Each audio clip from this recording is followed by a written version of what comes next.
Trump's ICE shot a U.S. citizen 5 times. And then the story they told the public fell apart. Footage you're about to see shows how the narrative changed, how the evidence disappeared, and how the charges were finally dropped. You know, this isn't just bad policing. This is what happens when law enforcement gets turned into a political weapon. I'm Michael Fanone. I used to be a cop here in DC, and I defended the Capitol on January 6th. If you want straight talk about what's really happening in this country, hit subscribe so you don't miss the next one. So let's get into it.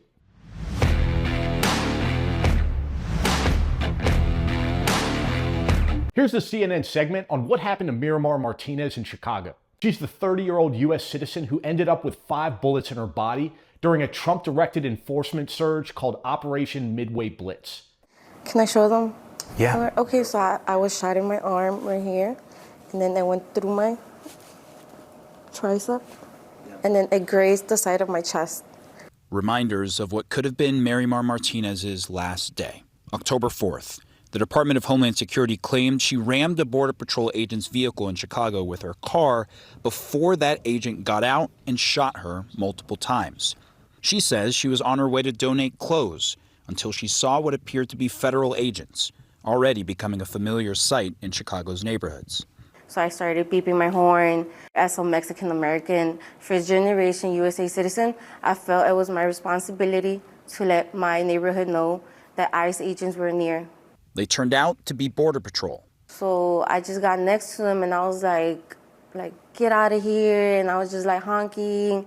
That's when she says they sideswiped her, contradicting Border Patrol's narrative. They immediately stopped. I gotta go somewhere safe. I went to my furthest left, make sure that I wasn't gonna hit them. As I was passing them, they started shooting at me through the side.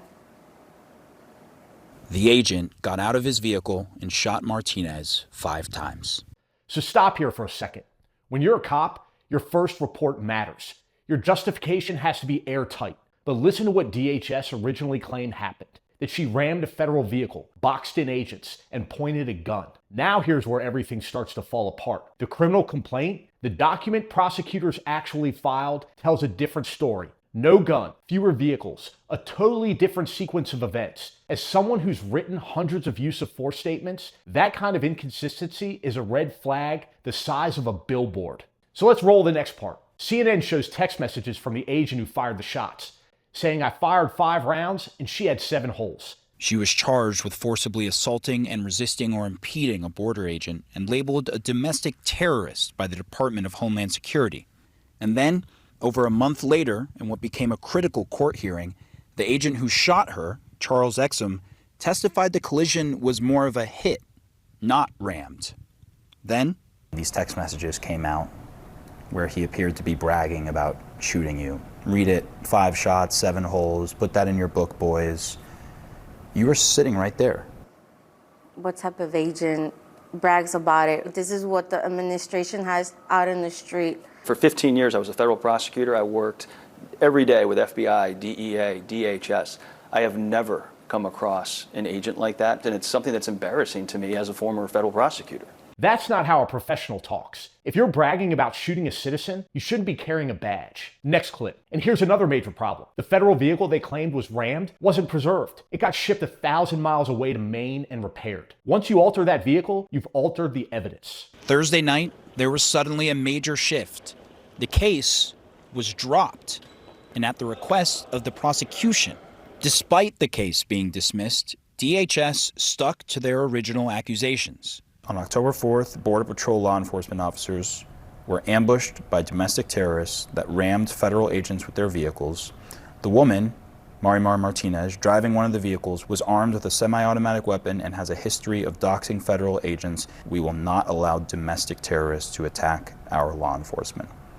This was after you were cleared of these charges. Where are they getting all this fake information from? I was just shocked, honestly. While a gun was found in her car, it was never brought out. It was still inside a holster with the snap closed. She also has her concealed carry license, her attorney says. They're still putting out these false statements. that are disputed by their own people, right? Agent Exum testified that there was no ramming. I mean, he's the driver. He was there. I've been inside internal investigations. This would set off alarms immediately. But under Trump's enforcement surges, the pressure wasn't on accuracy or community safety. The pressure was on numbers, optics, looking tough. All right, last part of the clip. CNN lays out how eventually prosecutors couldn't stand behind the case. The story didn't line up. The evidence didn't match the public narrative, and everything unraveled. I'm a survivor. And it's not just the physical scars she lives with. I don't want to remember that day. You're laying there at night and you're just thinking about it, like, what's gonna happen? Like, it's really emotional to me.